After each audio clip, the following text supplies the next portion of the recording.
Hello everyone, welcome to our YouTube channel that is Bright Beginnings with JS Yadav.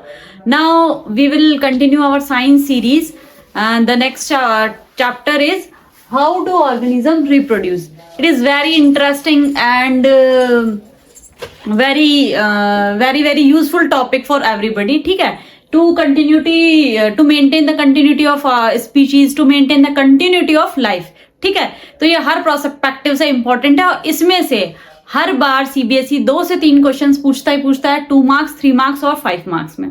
ठीक है, कभी कभी case base भी दे देते हैं, बट केस बेस जो मोस्टली देते हैं वो लाइफ प्रोसेस से दे दिया, हेरिडिटी से दे दिया या कंट्रोल एंड कोऑर्डिनेशन से दे देते हैं. ठीक है, तो अब हम बात करते हैं पहले तो जो ऑर्गेनिज्म है वो रिप्रोड्यूस कैसे होते हैं. ठीक है, तो पहले तो हमें ये पता होना चाहिए कि रिप्रोडक्शन क्या होता है ना भाई. रिप्रोडक्शन क्या होता है? रिप्रोडक्शन से पहले ये पता होना चाहिए कि देखो, जो भी लिविंग बीइंग है ना, जो भी जितने भी लिविंग बीइंग अर्थ में प्रेजेंट है, उन सबकी क्या होता है, एक लाइफ स्पैन होता है. यानी बर्थ से लेके डेथ तक का जो टाइम पीरियड होता है उसे हम क्या कहते हैं, लाइफ स्पैन. ठीक है, लाइफ स्पैन क्या होता है, बर्थ से डेथ तक का टाइम.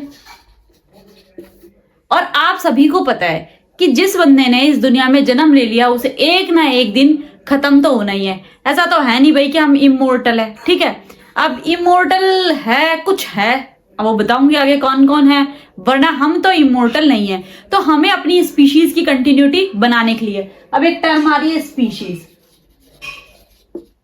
स्पीशीज क्या है? स्पीशीज वो है जो कि केपेबल है इंटरब्रीडिंग के. किसके केपेबल है भाई? इंटरब्रीडिंग के. जो आपस में इंटरब्रीड कर सकती है वो क्या कहलाती है? स्पीशीज कहलाती है. ठीक है, बाकी स्पीशीज के बारे में डिटेल में आप हायर क्लासेस में पढ़ोगे. तो पहले तो आपने लाइफ स्पैन क्या होता है, उसके बाद स्पीशीज, अब क्या रिप्रोडक्शन क्या होता है? To give birth young ones, और अगर साइंटिफिक लैंग्वेज में बताऊं तो टू प्रोड्यूस न्यू ऑफस्प्रिंग, है ना. क्या बोलेंगे हम? टू प्रोड्यूस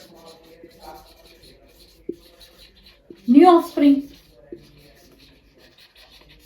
ठीक है, ये क्या कहलाता है? रिप्रोडक्शन कहलाता है. ठीक है, रिप्रोडक्शन के लिए आपको क्या है कि जितनी भी लिविंग स्पीशीज है उनकी कंटिन्यूटी बनाना. ठीक है, उनका नंबर मेंटेन करना, उनकी एग्जिस्टेंस मेंटेन करना.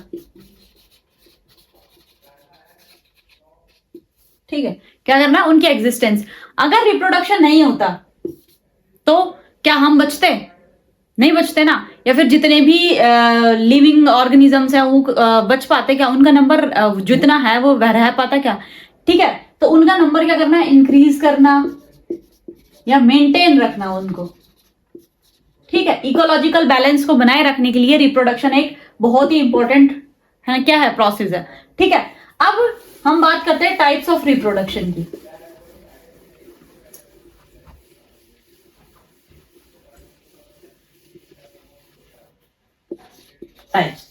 देखना ध्यान से, मेनली जो रिप्रोडक्शन है वो 2 टाइप का होता है, एसेक्सुअल और सेक्सुअल. ठीक है, एसेक्सुअल क्या होता है? जिसके अंदर हमें सिंगल पेरेंट की जरूरत होती है. Single parent needed. ठीक है, कोई जरूरी नहीं है कि 2 पेरेंट चाहिए. ठीक है, नो फर्टिलाइजेशन अकर, फर्टिलाइजेशन नहीं होता है. फर्टिलाइजेशन क्या प्रोसेस है भाई, ये भी बता देते हैं. फर्टिलाइजेशन का मतलब होता है fusion of male and female gametes. क्या होता है भाई? Fusion of male and female gametes. यानी ये फ्यूजन ऑफ गैमेट्स क्या कहलाता है? फर्टिलाइजेशन. No fertilisation occurs. ठीक है, नो वेरिएशन अकर्स. अगर वेरिएशन ही नहीं होगी तो क्या होगा? नो वेरिएशन अकर्स तो क्या होगा? Identical copies formed that are called clones. ठीक है, एग्जैक्ट कॉपी बनती है बेटा. एग्जैक्ट कॉपी अपने पेरेंट्स की कैसी बनती है? एग्जैक्ट कॉपी बनती है. ठीक है, लिटिल बिट भी वेरिएशन नहीं होता. कुछ केसेस में म्यूटेशन के टाइम पे थोड़ा बहुत वेरिएशन आ जाए तो आ जाए, वरना बिल्कुल भी क्या नहीं होता, बिल्कुल भी वेरिएशन नहीं होता, बिल्कुल भी डिफरेंस नहीं होता. अपने पेरेंट्स की एग्जैक्ट कॉपी होती है. अब हम बात करते हैं सेक्सुअल का. सेक्सुअल इधर लिख देती हूं. सेक्सुअल रिप्रोडक्शन के अंदर क्या होता है बेटा? 2 गैमेट्स चाहिए होते हैं. ठीक है, उसके बाद क्या चाहिए होता है इसके अंदर? फर्टिलाइजेशन होता है, फॉर्मेशन ऑफ गैमेट्स होता है, फर्टिलाइजेशन अकर होता है, ठीक है, वेरिएशन अकर्स होती है,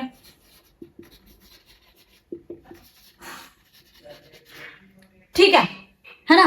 तो ये सारी चीजें क्या है, ये है सेक्सुअल रिप्रोडक्शन, ठीक है। अब एक वर्ड यहां आया है वेरिएशन, ठीक है। हम ये सेक्सुअल रिप्रोडक्शन के बारे में बताए, आज डिटेल में पढ़ेंगे, सेक्सुअल नेक्स्ट क्लास में लेंगे।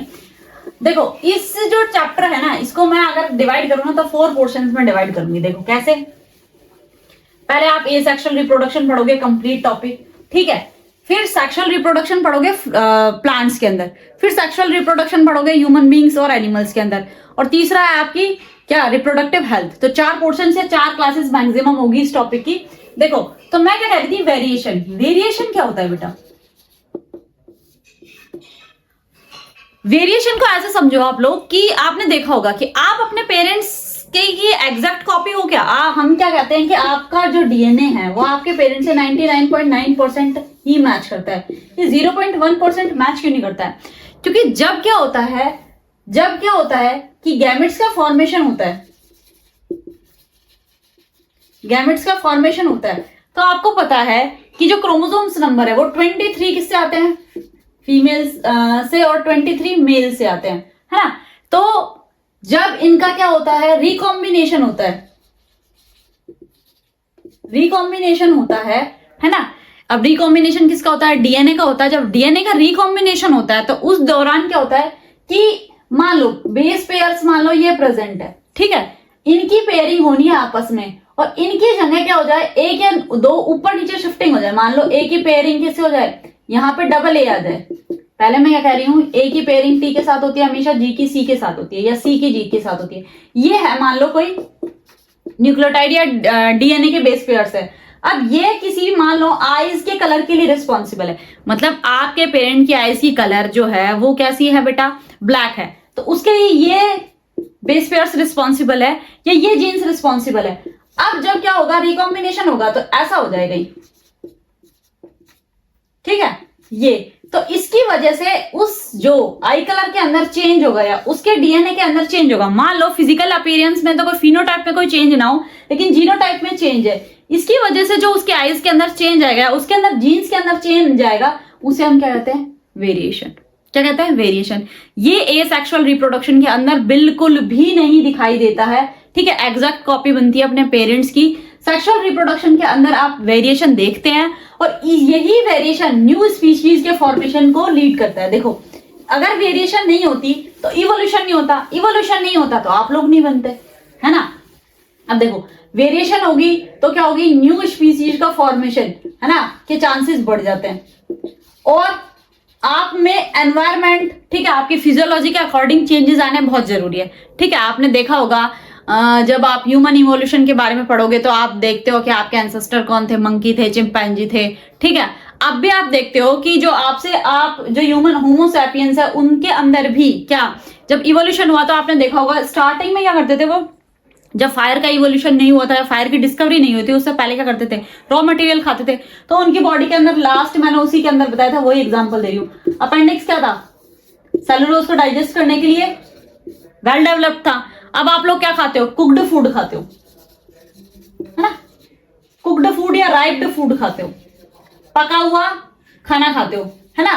तो वो क्या होता है, इजीली डाइजेस्ट हो जाता है ना, इजीली डाइजेस्ट हो जाता है, तो क्या है, इसकी नीड नहीं है। तो ये क्या हुआ, इवोल्यूशन ही तो हुआ या नहीं हुआ। आपने देखा होगा लैमार्क की थ्योरी पढ़ी होगी थोड़ी बहुत, या नहीं है तो मैं बता देती हूँ कि पहले जिराफ जो था उसका जो साइज था बेटा वो कितना था, डॉग के बराबर था। लेकिन क्या हो गया, स्कैरसिटी ऑफ फूड और आसपास के एनवायरनमेंट की वजह से क्या हो गया, उसकी जो गर्दन है वो डे बाय डे क्या होती गई, लंबी होती गई। तो ये क्या है, ये भी एक इवोल्यूशन है, ठीक है। अब वेरिएशन क्या होती है कि ए सेक्सुअल के अंदर बिल्कुल भी नहीं मिलती है, और जबकि सेक्सुअल के अंदर क्या होता है, बहुत ज्यादा होती है। या एक और चीज देखो, वेरिएशन के अंदर एक पॉइंट हो रहा है म्यूटेशन, थोड़ा सा अपर लेवल का लगेगा बट आपको पता होना चाहिए। देखो वेरिएशन क्या है, अगर लिटिल बिट चेंज है ना किसी के जीनोम में या किसी के डीएनए में, ठीक है। अब डीएनए देखो, जेनेटिक मटेरियल जो है हमारे अंदर जो जीन्स को पास ऑन करता है वो क्या है, हमारे अंदर तो डीएनए है, कुछ है ना, कुछ इन्वर्टिब्रेट्स और कुछ जो लोअर कैटेगरीज के एनिमल्स होते हैं उनके अंदर आरएनए होता है ना। ये क्या करता है बेटा, ये हेरिडिटी को एक जनरेशन से नेक्स्ट जनरेशन में पास ऑन करने का काम करते हैं। तो अब क्या हुआ, इनके बेस पेयर्स के अंदर बहुत बड़ा चेंज आ गया, है ना। अभी मैंने वेरिएशन में कहा 0.1% चेंज आ रहा है, कोई छोटा मोटा बेस पेयर में चेंज आ रहा है तो क्या है, वो आपके लिए, आप उससे इजीली सर्वाइव कर सकते हो, वो आपके लिए बिल्कुल भी लीथल नहीं है, या उससे आपकी जान नहीं जाएगी। लेकिन क्या हो गया, ड्रास्टिक चेंज आ गया, ठीक है।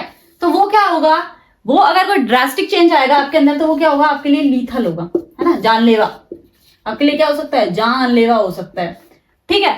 तो इसीलिए कहा जाता है कि आप जो खाते पीते हो ना, जो वो आपकी हर जो आने वाली नेक्स्ट प्रोजेनी है उस पर भी क्या करता है, डिपेंड करता है, ठीक है। आपकी जो हेल्थ है, आप जैसे कहते हो कि जेनेटिक डिसऑर्डर हो गया हमें, तो ये डिसीज हमारे दादाजी को थी, हमें हो गई, ये जेनेटिक्स जब पढ़ाऊंगी मैं आपको, हेरिडिटी जब पढ़ाऊंगी तब बताऊंगी।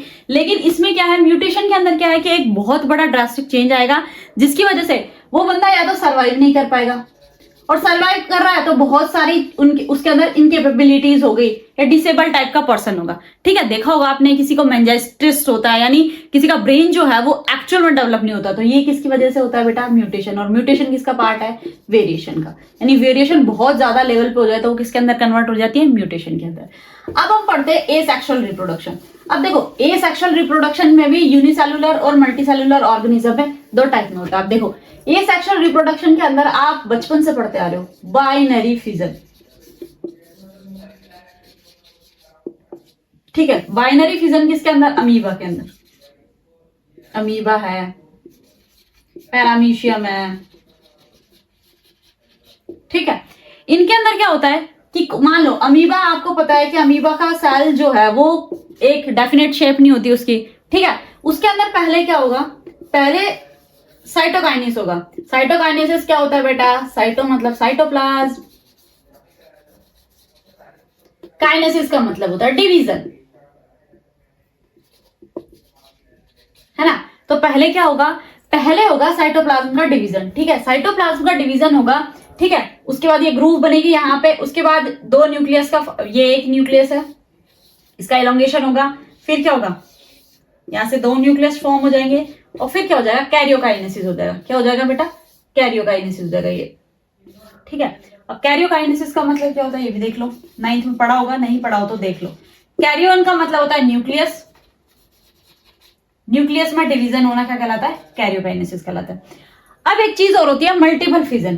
क्या होता है बेटा, मल्टीपल फिजन। अब एक बात ध्यान रखना कि मान लो अमीबा के लिए एडवर्स कंडीशन है, क्या है, एडवर्स कंडीशन है, मतलब वो अभी सरवाइव नहीं कर पा रहा है, वाटर कंटेंट कम है, तो वो क्या करेगा, अपने चारों तरफ एक हार्ड कवरिंग, है ना, हार्ड लेयर क्या कर लेगा, अपने आप को उस हार्ड लेयर के अंदर प्रोटेक्ट कर लेगा। अब उस हार्ड लेयर के अंदर क्या होगा, छोटे छोटे डिविजन्स होते रहेंगे, ठीक है। और जैसे ही फेवरेबल कंडीशंस आएगी तो ये क्या होगा, बस्ट आउट हो जाएगा, ठीक है। और क्या हो जाएगा, बहुत सारे अमीबा को रिलीज कर देगा, या फिर इसमें 2 की जगह 3 डिवीजन कर दूं तो ये भी क्या है, बहुत सारे टुकड़े हो जाना क्या कहलाता है, मल्टीपल फिजन कहलाता है, ठीक है। आगे बात समझ में। पैरामीशियम जो है, पैरामीशियम में आपके सिलेबस में नहीं है, पर पैरामीशियम जो है वो बाइनरी फिशन तो करता ही है कि 1 से 2 पैरामीशियम के अंदर डिवाइड अमीबा की तरह होता ही है। एक चीज और होती है उसके अंदर, कॉन्जुगेशन। क्या होता है बेटा, कॉन्जुगेशन। कॉन्जुगेशन क्या है, थोड़ा सा जान लो, क्योंकि जब पैरामीशियम की बात आ गई है तो हमें पता ही होना चाहिए, ठीक है। कॉन्जुगेशन के अंदर क्या होता है, पैरामीशियम जो होता है वो स्लीपर शेप का होता है, आपको देखा होगा उसके बॉडी पे बहुत सारे न्यूमेरस सीलिया प्रेजेंट होते हैं। सीलिया क्या होते हैं, थ्रेड लाइक स्ट्रक्चर होते हैं। तो मान लो 2 पैरामीशियम है, ठीक है, ये सीलिया है, सीलिया को क्या होते हैं, ये मूवमेंट में हेल्प करते हैं, लोकोमोटरी ऑर्गन है, ये छोटे छोटे हेयर लाइक स्ट्रक्चर होता है, इनका नंबर डिफर होता है, ठीक है। मतलब ये 10 से लेके हजारों तक हो सकते हैं, ठीक है। तो इसके अंदर क्या होगा, इन दोनों के अंदर जेनेटिक मटेरियल का आपस में इंटर ट्रांसफर हो जाए, मतलब जेनेटिक मटेरियल एक दूसरे का ट्रांसफर कर ले, तो ये क्या कहलाता है, प्रोसेस कॉन्जुगेशन कहलाता है। आ गई बात समझ में, ठीक है भाई। उसके बाद हम मल्टी सेलुलर ऑर्गेनिज्म पे देखें, तो मल्टी सेलुलर ऑर्गेनिज्म के अंदर सबसे पहले हम पढ़ते हैं फ्रेगमेंटेशन।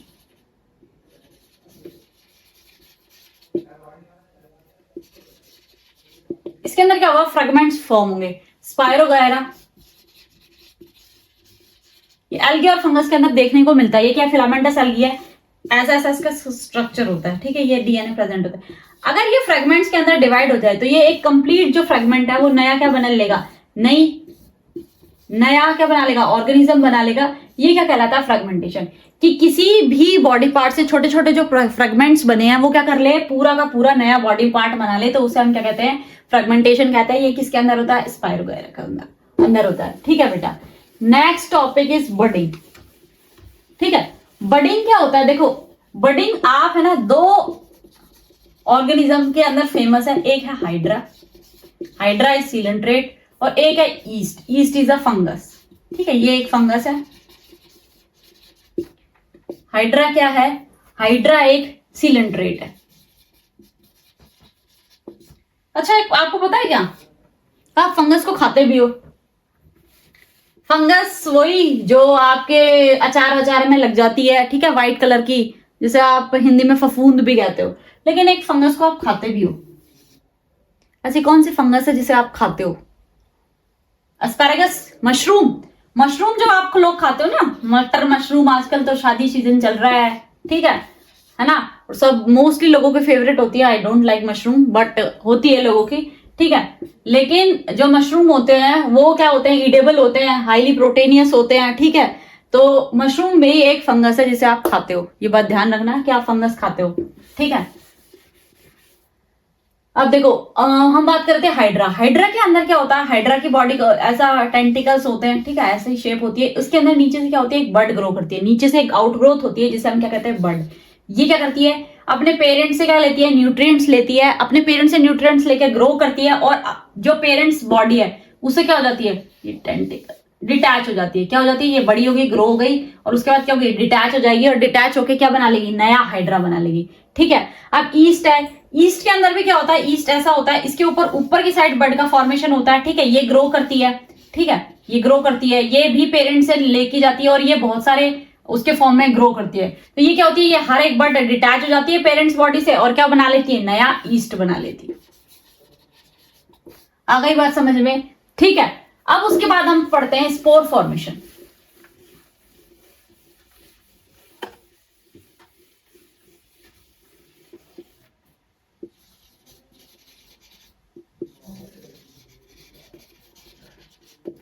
अब स्पोर फॉर्मेशन एक एनिमल में बता देती हूँ और फिर प्लांट्स में बताऊंगी। स्पोर फॉर्मेशन आपने पढ़ा होगा, प्लाज्मोडियम,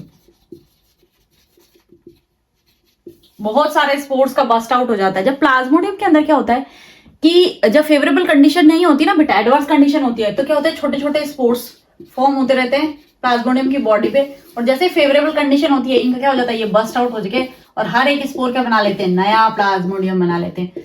अब एक क्वेश्चन कि प्लाज्मोडियम जो है वो कौन से डिजीज को स्प्रेड करता है, ये बताना मुझे, ठीक है। उसके बाद हम एल्गी और फंगस में क्या होता है, एल्गी और फंगस के अंदर क्या होता है, स्पोर्स का फॉर्मेशन होता है, ठीक है। स्पोरोजेनस टिश्यू होता है जिसपे क्या होता है, इन पे देखो नीचे का जो ये थ्रेड लाइक स्ट्रक्चर है फंगस का, ठीक है। यहाँ पे क्या होता है, ये जो थ्रेड लाइक स्ट्रक्चर होता है इसे हाइफी कहते हैं। क्या कहते हैं बेटा, हाइफी। यहाँ पे क्या होता है, यहाँ पे स्पोर्स का फॉर्मेशन होता है। ये स्पोर्स क्या होते हैं, फेवरेबल कंडीशन आते हैं क्या होते हैं, डिटैच हो जाते हैं और एक नया ऑर्गेनिज्म बना लेते हैं, ठीक है। तो फंगस और एल्गी के अंदर ये सबसे कॉमन एग्जाम्पल है, ठीक है। एल्गी और फंगस के अंदर इनका डिवीजन कंटिन्यूअसली होता ही रहता है। और उसके बाद देखो आप पढ़ेंगे आप रीजनरेशन, ठीक है। रीजनरेशन क्या होती है, कैपेबिलिटी या एबिलिटी टू ग्रो, है ना, ऑर्गेनिज्म, है ना, या फ्रॉम जो कट पार्ट होता है या एम्पुटेटेड पार्ट होता है उससे क्या होता है, फुली बॉडी का ग्रो होना। देखो अब इसका एक सिंपल एग्जांपल बताऊं, लिजर्ड देखिए, छिपकली, ठीक है। छिपकली के पीछे आप जल्दी से पड़ जाओ, ठीक है, झाड़ू वाड़ू लेके आज छिपकली के पीछे भाग कर देख लेना, पता चल जाएगा। तो छिपकली क्या करती है, अपने टेल को छोड़ देती है, पूंछ छोड़ देती है, ठीक है। अब छिपकली पूंछ तो छोड़ देती है, लेकिन उस छिपकली की नई पूंछ आ जाती है। क्यों भाई, जो लिजर्ड है, ठीक है, उसके पीछे आप झाड़ू वाड़ू लेके पड़ गए, या फिर दो छिपकलियों की लड़ाई हो रही हो, तो एक छिपकली जो भी बेचारी है ना कमजोर सी होती है, वो अपनी पूंछ छोड़ देती है, ठीक है, उस अपने टेल को क्या कर देती है, एम्पुटेट कर देती है, कट कर देती है। तो उससे क्या होता है, उसकी जो लिजर्ड की जो टेल है वो वापस ग्रो कर लेती है। दूसरी बात, टेडपोल सुना है, देखे भी होंगे, वाटर बॉडीज के अंदर किसके, फ्रॉग का लार्वा, ठीक है। उनके जो इनिशियल स्टेजेस होती है उस पे जो क्या कहते हैं, उनके जो फोर लिम्स हाइंड लिम्स होते हैं, मतलब जो हाथ पैर होते हैं, उनको कट करके देख लो, वो भी ग्रो कर जाते हैं। और एक महान एनिमल प्लेनेरिया, ये एक ऐसा है, ये ट्रू रीजनरेशन का एग्जाम्पल है। किसका एग्जाम्पल है बेटा? ट्रू रीजनरेशन का एग्जाम्पल है। मतलब इस बेचारे की ये कुछ ऐसा सा स्ट्रक्चर होता है, ये प्लेन एरिया है, इसको चाहे यहां से काटो, यहां से काटो, यहां से काटो, इसकी फुल जो बॉडी है ना, इसका ये पोर्शन भी नया प्लेन एरिया बना लेगा, ये पोर्शन भी नया प्लेन एरिया बना लेगा, और ये पोर्शन भी नया प्लेन एरिया बना लेगा। ठीक है, तो इसके अंदर क्या है, ट्रू रीजनरेशन की कैपेबिलिटी पाई जाती है। अब ट्रू रीजनरेशन क्यों होता है कि इसकी जो सेल्स होती है ना, वो कैसी होती है, टोटीपोटेंट होती है। कैसी होती है? टोटीपोटेंट। अब ये टोटीपोटेंट या टोटीपोटेंसी क्या होती है, देखो सुनो मेरी बात ध्यान से।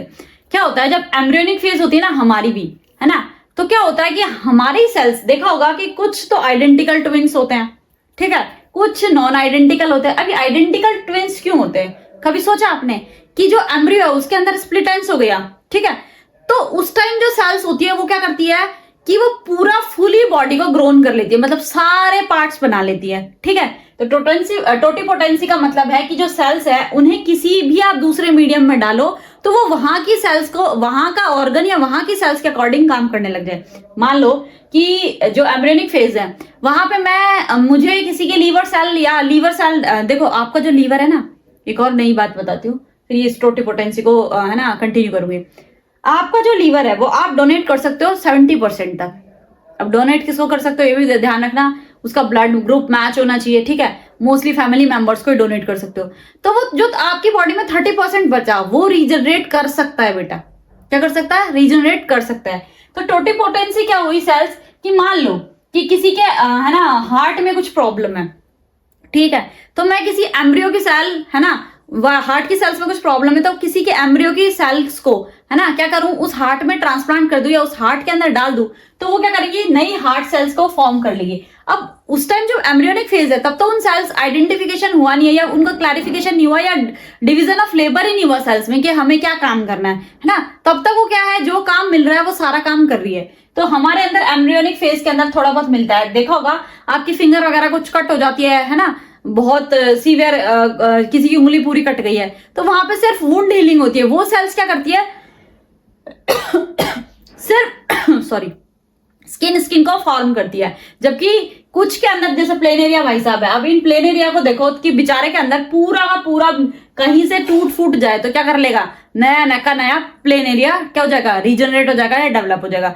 थोड़ी बहुत ये लिजर्ड के अंदर होता है, थोड़ा बहुत टेडपोल्स के अंदर होता है। हमारे अंदर तो क्या है कि जो टिश्यू कल्चर जब पढ़ोगे ना तो उसके अंदर प्लांट के साथ साथ थोड़ा एनिमल्स के बारे में बता दूंगी, उससे थोड़ी बहुत पॉसिबिलिटी है कि हम सेल्स को ट्रांसफर करके कोई चीज ग्रो कर ले, ठीक है। या फिर एम्ब्रियोनिक फेज के अंदर ही क्या हो सकता है, जब एम्ब्रियो का फॉर्मेशन होता है तब अगर एम्ब्रियो के अंदर स्प्लिट एंड्स हो जाए तो जो दो बॉल मास या दो सेल्स का कैलस जो बनता है वो क्या कर सकता है, न्यू एम्ब्रियो फॉर्म कर सकता है और ट्विंस हो सकते हैं, ठीक है। ये एक वो है।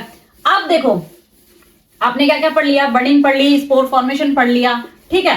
अब देखो दूसरी चीज क्या है, वेजिटेटिव प्रोपोगेशन। क्या है बेटा? Vegetative propagation. अभी वेजिटेटिव प्रोपोगेशन क्या होता है देखना, ये दो तरीके से होता है, एक तो होता है आर्टिफिशियल और एक होता है नेचुरल। हम नेचुरल वाले के बारे में पहले बात कर लेते हैं।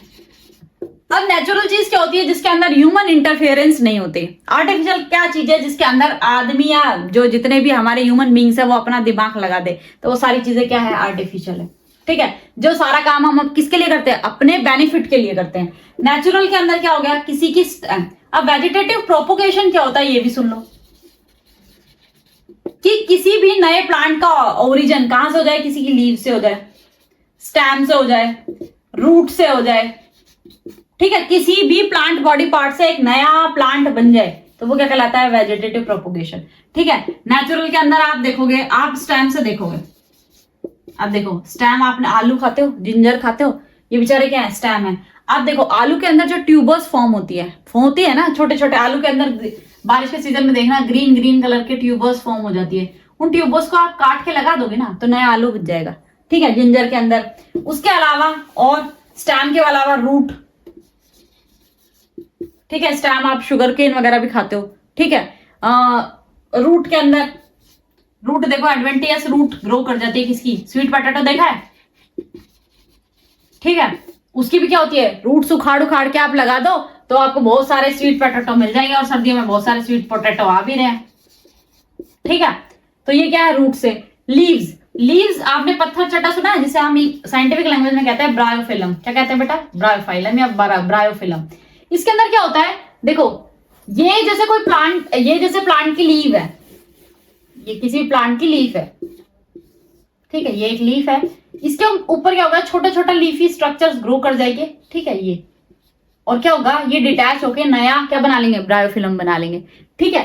तो ये सारी चीजें क्या है, ये है नेचुरल वेजिटेटिव प्रोपोगेशन, ठीक है। स्टैम में आपने देखा होगा शुगर केन वगैरह के स्टैम आप काट के लगा देते हो, ठीक है, उनसे भी आप शुगर केन के जो स्टैम्स होते हैं वो क्या होते हैं, उनके आसपास भी देखा होगा रूट का फॉर्मेशन हो जाता है, जहां थोड़ी सी नमी मिली वहीं ऑटोमेटिकली, ठीक है। आप उन्हें कट करके लगा दो तो वो क्या हो जाएगा, नया शुगर केन जब वो कर देंगे, ग्रो कर देंगे। शुगर केन को आप जड़ से काट देते हो, उसके बाद भी 3 साल तक एक ही शुगर केन की रूट से आप क्या ले सकते हो, क्या ले सकते हो, क्रॉप ले सकते हो, ठीक है। तो देख लो इनके अंदर क्या है कि ये जितने भी पढ़ रहे हो, अभी आप क्या पढ़ोगे, आर्टिफिशियल और पढ़ा देती हूँ, उसके बाद आप देखना कि इनके अंदर जेनेटिक वेरिएशन आई क्या।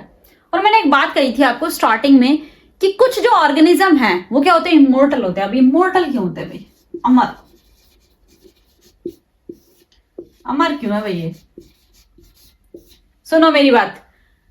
अमीबा है, अमीबा का पेरेंट 2 में डिवाइड हो गया, ठीक है, वो 2 पेरेंट से नई डॉटर सेल बनी, उन 2 से क्या बन गए, 4 नई डॉटर सेल बन गई। तो क्या अमीबा मरा, उसका जेनेटिक मटेरियल एक से दूसरे में ट्रांसफर होता रहा, ठीक है, और नए से नया अमीबा फॉर्म होता रहा। तो इसीलिए जो यूनिसेल्युलर ऑर्गेनिजम्स होते हैं ना, मेनली वो क्या होते हैं, इमोर्टल होते हैं, ठीक है, इसी वजह से होता है। कोई मैकेनिकल इंजरी वगैरह हो गई या कोई सेल रप्चर हो गई वो बात अलग है, लेकिन अगर देखे जाए तो इनकी जो कंटिन्यूटी बनी रहती है वो क्या होता है, जो एग्जिस्टेंस या एग्जिस्टेड जो एनिमल है उसी से नया एनिमल क्या बनता रहता है, ठीक है। उसके बाद आर्टिफिशियल, आर्टिफिशियल के अंदर आप मेनली देखते हो ग्राफ्टिंग, लेयरिंग और कटिंग। अब देखना, कटिंग आपने देखा होगा, रोजेस के आप स्टैम को कट करके और ग्रो कर दो तो नया क्या बन जाएगा,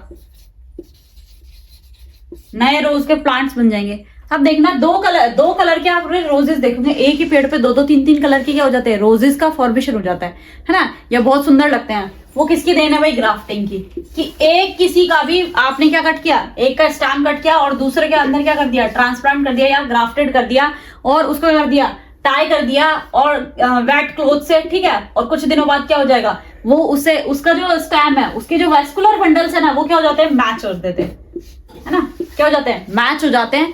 इस वजह से क्या होगा, ये क्या है, ग्राफ्टिंग। अब दूसरी बात, लेयरिंग। आपने देखा होगा मिंट वगैरह देखे हैं, मिंट भी छोड़ो, आपने ग्रास तो देखी है सबने, ठीक है। अब क्या होता है, जैसे ये ग्रासेस के स्टैम उग रहे, इनको क्या कर दो, ये क्या कर दो, इनको थोड़ा सा मिट्टी के अंदर दबा दो, है ना, तो क्या हो जाएगी, यहाँ पे नई एडवेंटियस रूट ग्रो कर जाएगी और नया क्या बन जाएगी, नई ग्रास बन जाएगी, ठीक है। तो ये क्या कहलाती है बेटा, लेयरिंग कहलाती है। क्या कहलाती है, लेयरिंग कहलाती है। समझ में आ गया। अब इनका बेनिफिट क्या है, देखो एक्चुअल में क्या है कि जैसे बनाना वगैरह है ना, मैंगो वगैरह है, ये सीड, मैंगो को भी आपको सीडलेस करना है, तो ये भी टेक्निक आ रही है, जल्दी आप ना बहुत सारे फ्रूट्स को सीडलेस दोगे। लेकिन जितने भी जिनके अंदर मैंगो वगैरह के अंदर फिलहाल तो सेक्सुअल रिप्रोडक्शन होता है, ठीक है, लेकिन देखोगे आप कि जितने भी जैसे रोजेस वगैरह है या फिर ऑर्किड्स है, जितने भी ये ऑर्नामेंटल फ्लावर्स है ना, उनकी प्रोडक्शन के लिए आप क्या करते हो, ये ग्राफ्टिंग वगैरह टेक्निक यूज करते हो। मैंगो के अंदर भी ग्राफ्टिंग यूज करते हो। क्या करते हो कि है ना, देखा होगा कि जो आप ये जो छोटे छोटे ये फ्लावर बेचने वाले या वेंडर्स आते हैं, ये क्या करते हैं कि इतना छोटा सा पौधा होता है ना, इतना छोटा सा प्लांट होता है, उस पर मैंगो लटका हुआ होता है। भाई ऐसे कैसे हो गया, ये क्या करते हैं कि मैंगो का क्या होता है, सीडलिंग करते हैं, ठीक है, उसको उगाते हैं। उसके बाद क्या करते हैं, जिस डाली पे किसी पे जो जिस पे भी फ्लावरिंग या फ्रूटिंग हो रही होती है ना, उसकी डाली को एम्पुटेट या कट करके क्या करते हैं, ग्राफ्ट कर देते हैं, ठीक है, और फिर आपको दिखाते हैं, देखिए इतने छोटे पेड़ पे मैंगो आ रहा है, ठीक है। तो ये सब ग्राफ्टिंग का खेल है, और कुछ जगह पे पागल भी बना जाते हैं। कुछ तो बहुत अच्छी होती है तो अच्छे से ग्रो कर जाती है और फिर अच्छा फ्रूट देती है। कुछ जगह पे होता है सिर्फ बेचने का काम होता है कि हाँ ठीक है, जब तक इस पे ये मैंगो दिखाई दे रहा है तब तक ठीक है, उसके बाद वो प्लांट मर जाता है। तो ये सब क्या है, ग्राफ्टिंग का खेल है। ग्राफ्टिंग एक बहुत कॉमन हो गया। इसका एडवांटेज क्या है कि आपको एक तो फ्रूटिंग जल्दी मिल जाए, ठीक है। ग्राफ्टिंग टेक्निक से आपने पता होगा, गवावा के अंदर, मैंगो का भी मैंने एग्जांपल दिया, इनके अंदर क्या है, फ्रूटिंग जल्दी से जल्दी हो जाएगी। छोटे से पेड़ पे आप क्या करो कि जो जिस पे फ्लावरिंग हो रही है, जिस प्लांट पे, उसकी डाली कट करके या उसकी जो स्टेम है उसको कट करके आप लगा दो, ठीक है। उसकी ब्रांच को कट करके लगा दो तो क्या होगा, फ्रूटिंग बहुत जल्दी हो जाएगी, ठीक है। क्योंकि वो जो सेल्स होती है वो क्या होती है, मैच्योर होती है, ठीक है। दूसरी बात, आप देखोगे कि जल्दी ग्रो करने के लिए प्लांट्स को क्या करते हैं, कुछ हार्मोन्स वगैरह के अंदर क्या करते हैं, उन हार्मोन्स के अंदर डिप किया जाता है ना, ताकि क्या हो जाए, उनके अंदर रूटिंग जल्दी से जल्दी हो जाए और वो ग्रो कर जाए। तो ये सारा क्या है, आर्टिफिशियल वेजिटेटिव प्रोपोगेशन का काम है। दूसरी चीज है टिश्यू कल्चर। अब टिश्यू कल्चर क्या है, ध्यान से मेरी बात सुनना। कोई सेल है, ठीक है, कोई सेल है, उसे मैं क्या करूं, लैब के अंदर, है ना, आर्टिफिशियल मीडियम में ग्रो कर लूं और उससे मैं पूरा प्लांट बना लूं। मैं क्या कह रही हूं, मैंने एक सेल, किसी की प्लांट की, किसी एनिमल की सेल को आइसोलेट किया, ठीक है, उसको एक न्यूट्रिएंट मीडियम पे ट्रांसफर किया लैब के अंदर और उससे मैंने पूरा प्लांट ग्रो कर लिया। उसके लिए जो मीडियम यूज किया जाता है वो अगार अगार मीडियम होता है, ठीक है। अब ये क्या होता है, ये न्यूट्रिएंट रिच मीडियम होता है। इसके अंदर मैक्रो न्यूट्रिएंट्स, माइक्रो न्यूट्रिएंट्स, ठीक है, और क्या होता है, एनर्जी, जैसे कार्बन, हाइड्रोजन और ऑक्सीजन के जो मॉलिक्यूल्स होते हैं या कंपाउंड्स होते हैं वो प्रेजेंट होते हैं, जो क्या करते हैं, उसको न्यूट्रिएंट प्रोवाइड करते रहते हैं उस मीडियम के थ्रू, और क्या करता है, पूरी की पूरी जो प्लांट है वो ग्रो कर जाता है। इसका फायदा क्या है, इसका फायदा ये है बेटा कि कहीं भी आपको, मतलब एक छोटे से लेवल के अंदर भी आप बहुत सारे चीजों को प्रोड्यूस कर सकते हो और उसे क्या कर सकते हो, बड़े लेवल के ऊपर क्या कर सकते हो, ट्रांसफर करके उसे बड़े लेवल के ऊपर क्या कर सकते हो, आप फ्रूटिंग ले सकते हो, ठीक है, उसका एडवांटेज ले सकते हो। तो टिश्यू कल्चर के फिलहाल तो एडवांटेज ही एडवांटेज है कि, और दूसरी बात, ये आउट ऑफ थोड़ा सा सिलेबस जा रही हूँ, बट आपको पता होना चाहिए जितनी भी आपके एंटीबायोटिक्स होती है ना, उनका जो टेस्ट किया जाता है, ये किस पे किया जाता है, टिश्यू कल्चर पे किया जाता है ना। अब देखो कैसे किया जाता है कि मान लो, है ना, जैसे आपको कोई भी टैबलेट है, जैसे स्ट्रेप्टोमाइसिन है, ठीक है, स्ट्रेप्टोमाइसिन है, या मान लो आप नॉर्मली यूज करते हो पैरासिटामोल, ठीक है। अब पैरासिटामोल को काम क्या करना है, पैरासिटामोल है या कोई कफ सिरप ले लो, ठीक है, उनका काम क्या है कि आपकी कोल्ड और कफ के जो बैक्टीरियाज हैं या वायरसेस है उनको क्या करना, कंट्रोल करना। तो उस वायरस के ऊपर या उस बैक्टीरिया को मैं क्या करूंगी, अगार मीडियम के अंदर ग्रो करूंगी, ठीक है, अगार मीडियम के अंदर ग्रो करूंगी, और फिर उस एंटीबायोटिक का क्या करूंगी, ससेप्टेबिलिटी टेस्ट करूंगी कि कितने ग्राम, है ना, कितने मिलीग्राम एंटीबायोटिक जो है वो जो बैक्टीरिया है उसकी मैक्सिमम ग्रोथ को क्या कर रही है, इनहिबिट कर रही है, क्या कर रही है, रोक रही है उस ग्रोथ को। तो उससे क्या होगा, उससे ये होगा कि आपको कितने अमाउंट में, जो एंटीबायोटिक्स पे जो पीछे लिखा हुआ होता है, इतने mg की गोली है ये, है ना, ठीक है, देखा है ना टैबलेट्स के पीछे, ये 10 mg के, 20 से 500,000 mg तक की गोलियां आप देखते हो, तो वो टैबलेट्स पे जो लिखा हुआ होता है वो कैसे पता चलता है कि हमें इतने ही mg की गोली खानी है, ठीक है। वो ये देखते हैं कि इस लेवल पे, ठीक है, इस एंटीबायोटिक से क्या हो रहा है, उस जो वायरस है, पर्टिकुलर बैक्टीरिया है, उसकी ग्रोथ क्या हो रही है, उस लेवल तक स्टॉप हो रही है। अच्छा, मुझे इतना डिटेल्ड में कैसे पता, क्योंकि मैंने अपने एमएससी में ऐसे बहुत सारे कारनामे किए हैं कि ये जितना भी एंटीबायोटिक ससेप्टेबिलिटी टेस्ट होता है माइक्रोबायो लैब में, इनका मैंने मतलब फुली यूज किया है। जितना मेरी बायो जितनी भी डेवलप या एनहेंस हुई है, ये प्रैक्टिकल से ज्यादा हुई है, ना कि थ्योरी से। क्योंकि मेरा एक अलग ही रहता था कि जितने जो भी पढ़ाया जा रहा है उसको प्रैक्टिकली करके जरूर देखना, या वो रहता ना कि खुरापाती दिमाग टाइप स्टूडेंट थी मैं भी ऐसी, कि बस दिमाग हमेशा एक्टिव रहता था कि ये काम ऐसे बता रहे तो ये ऐसे कैसे हो गया, तो उसको करके देखना। जरूरी नहीं है कि आप सबको बता के करो, सबको तो नहीं बताया जाता था, ठीक है। तो अब टिश्यू कल्चर के एडवांटेजेस क्या होते हैं, टिश्यू कल्चर का एडवांटेजेस मैंने बता दिया आपको कि आप देखो सेम कॉपीज ले लोगे पेरेंट्स की जैसी, ठीक है। अगर पेरेंट्स जो है, मतलब जो एसेक्सुअल रिप्रोडक्शन में जो आपके पेरेंट है, अगर उनकी जो कैरेक्टर्स है वो ज्यादा अच्छा है, तो ज्यादा से जल्दी आप क्या कर सकते हो, है ना, उनकी जो फ्रूटिंग्स है वो ले सकते हो, ठीक है, उनके जो एडवांटेजेस है वो ले सकते हो, ठीक है। एक छोटे से मीडियम में आप बहुत लार्ज स्केल पे पे क्या कर सकते हो, किसी को भी कल्चर कर सकते हो, है ना, किसी सेल को कल्चर कर सकते हो, किसी प्लांट को कल्चर कर सकते हो, फिर उसे आप अपने गार्डन में ट्रांसफर कर सकते हो, ठीक है। तो वेराइटी ऑफ स्पीशीज क्या है, बहुत सारी मिल सकती है, ठीक है। और दूसरी बात, उस जो भी आपका ऑर्गेनिज्म है उसकी क्या बनी रहेगी, उसकी कंटिन्यूटी बनी रहेगी, ठीक है। अब आप ये कह दो जैसे कि अभी हम क्यों कह रहे हैं कि अमीबा मर नहीं सकता, पैरामीशियम मर नहीं सकता, या फिर ये इनकी तो नंबर स्पीशीज, जितने भी आप पॉन्ड वाटर देखोगे ना बेटा, उठा के उसको सिर्फ और सिर्फ क्या करना है, उसको आप जब माइक्रोस्कोप से देखोगे ना, तो उसका जो नंबर है देखोगे आप, जो पीने का पोर्टेबल वाटर है ना, उसके अंदर भी माइक्रो ऑर्गेनिजम्स होते हैं, पर वो क्या होता है, आपकी बॉडी के अंदर जाते ही जो HCl है वो क्या काम करता है, उनको खत्म कर देता है, ठीक है। लेकिन इनकी वजह से देखा होगा कुछ कभी डिसेंट्री वगैरह हो जाती है ना, कि कंटामिनेटेड वाटर पी लिया और ये सब, तो वो माइक्रो ऑर्गेनिजम्स क्या करते हैं, आपकी बॉडी को डिटोरिएट भी करते हैं या आपके हेल्थ को नुकसान भी पहुंचाते हैं। तो एक छोटे से लेवल पे मेनली प्लांट के अंदर ये बहुत यूजफुल है कि आप जैसे पोटैटो है, इनकी बहुत वेराइटीज आजकल देख रहे हो, शुगर फ्री अलग आ रही है, ठीक है, ब्राउन पोटैटो है ना, ब्राउन के अंदर से व्हाइट और वो ब्राउन या येलो, उनका जो उस टेस्ट है वो भी अकॉर्डिंग है, ये मीठे हैं, ये मीठे नहीं है। तो ये सारी चीजें क्या है, ये सारी जो देन है वो किसकी है, टिश्यू कल्चर की है, ठीक है। और एक हाइब्रिड सीड्स टेक्निक है उसकी है। हाइब्रिड सीड टेक्निक आपके सिलेबस में नहीं है। 2 सीड के जो बेनिफिट कैरेक्टरिस्टिक्स होते हैं, वो कोई भी स्पीशीज हो उनका फ्यूजन करना क्या कहलाता है, हाइब्रिडाइजेशन कहलाता है, और उससे ही जो सीड प्रोड्यूस करते हैं वो क्या होते हैं, वो हाइब्रिड सीड्स कहलाते हैं। आजकल देखते होगे आप, जो भी सीड, जितने भी ये फार्मर्स और इनसे या रूरल एरिया से बिलोंग करते हैं, वो देखते होंगे सीड पैकेट्स पे लिखा होता है हाइब्रिड सीड दिस वन, उसका नंबर, उसकी स्पीशीज का नाम, ये सब मेंशन होता है, ठीक है। तो आज हमने पूरा जो टॉपिक है वो ए सेक्सुअल रिप्रोडक्शन कंप्लीट कर लिया है, ठीक है। और अब आगे जो नेक्स्ट क्लास में करेंगे हम सेक्सुअल रिप्रोडक्शन इन प्लांट्स करेंगे, ठीक है। तो that's it for the day, या that's it for today's. Thank you. Like our video, subscribe our channel, है ना। ओके।